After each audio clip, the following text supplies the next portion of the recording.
অন্ধকারের দেয়াল ভেঙে শুরু হচ্ছে নতুন এক যাত্রা। স্বাগত এলএ অফ মিস্ট্রিতে। আসসালামু আলাইকুম রহমতুল্লাহ।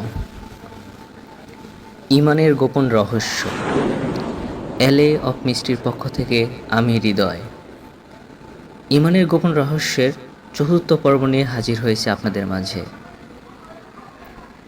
প্রিয় হরর, মিষ্টি ও ইসলামিক গল্পপ্রেমী বন্ধুরা, গত পর্বে আমরা জেনেছি জাহিদ, সাইফ ও হজরত মিয়া গ্রামবাসীদের নিয়ে আলেম হজরত মাওলানা ফরিদের কাছে পৌঁছেছিল।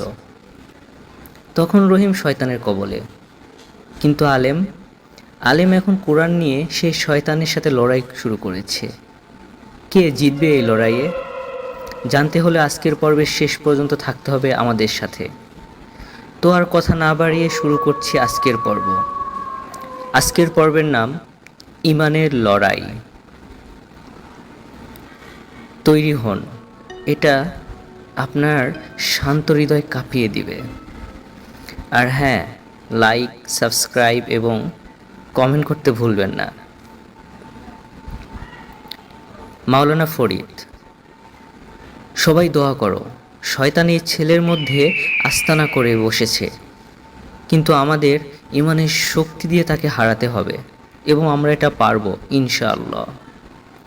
হযরত মিয়া বলে উঠল, হুজুর, আমরা আপনার সাথে আছি।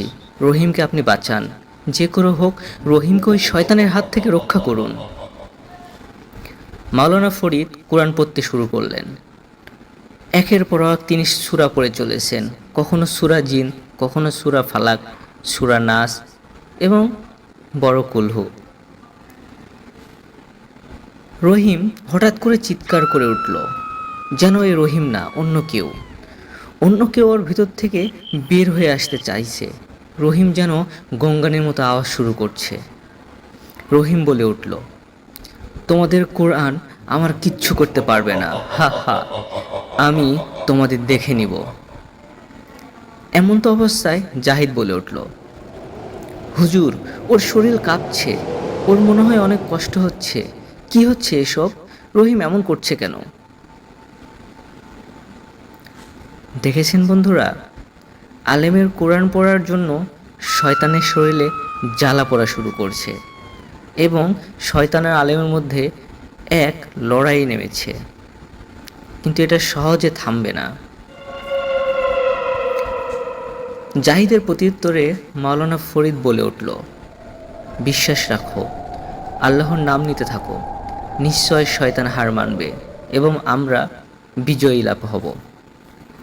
হুজুর আবার পড়তে শুরু করলেন, আউযু বিল্লাহি মিনাশ শাইতানির রাজিম, বিসমিল্লাহির রহমানির রহিম, লা ইলাহা ইল্লাল্লাহ। হুজুর পড়তে থাকলেন। ওদিকে রহিম হুজুরের কোরআন পড়া শুনে চিৎকার করতে লাগলো, না, আমি যাব না, এই গুহা আমি ভেঙে দেব, তোমাদের শেষ করে দিব আমি। এমন সময় গুহার দেয়ালগুলো কাঁপতে শুরু করলো। এটা দেখে গ্রামবাসীরা যেন কিছুটা ভয় পেয়ে গেল।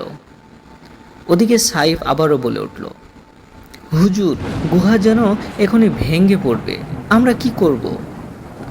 মাওলানা ফরিদ অভয় দিলেন,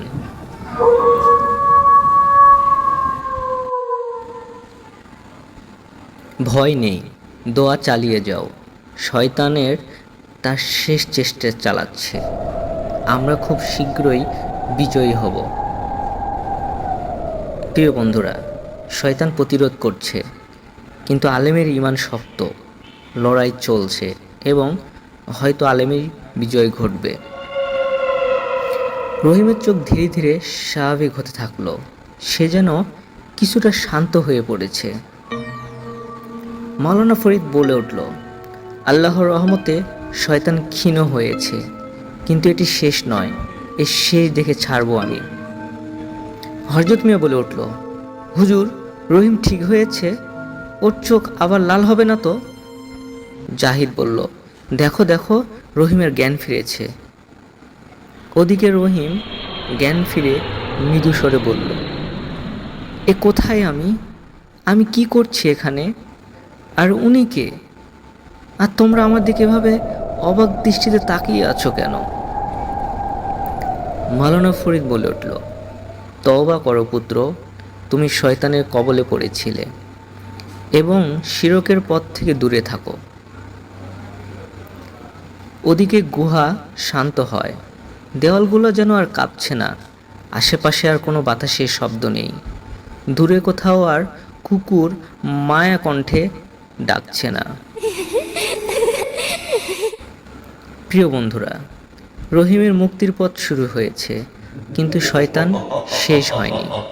সে এত সহজে রহিমদের ছাড়বে না, সে আবার ফিরে আসবে এবং আবার আক্রমণ করবে দ্বিগুণ শক্তি নিয়ে। তো বন্ধুরা, এটা ছিল ইমানের লড়াই। আলেমের কোরআন রহিমকে প্রথম বিজয় দিল, কিন্তু শয়তানের শেষ হামলা এখনও বাকি। পরের পর্বে জানব রহিম কি সম্পূর্ণ মুক্ত হবে, নাকি সে আবারও পড়বে শয়তানের ওই ফাঁদে। তো আজ এই পর্যন্তই। সবাই ভালো থাকবেন, সুস্থ থাকবেন, আর আল্লাহকে স্মরণ করবেন। কখনোই আল্লাহর সঙ্গে শিরক করবেন না এবং শয়তানের ধোঁকায় পড়বেন না। দেখা হচ্ছে আবার আগামী সপ্তাহে। আল্লাহ হাফেজ।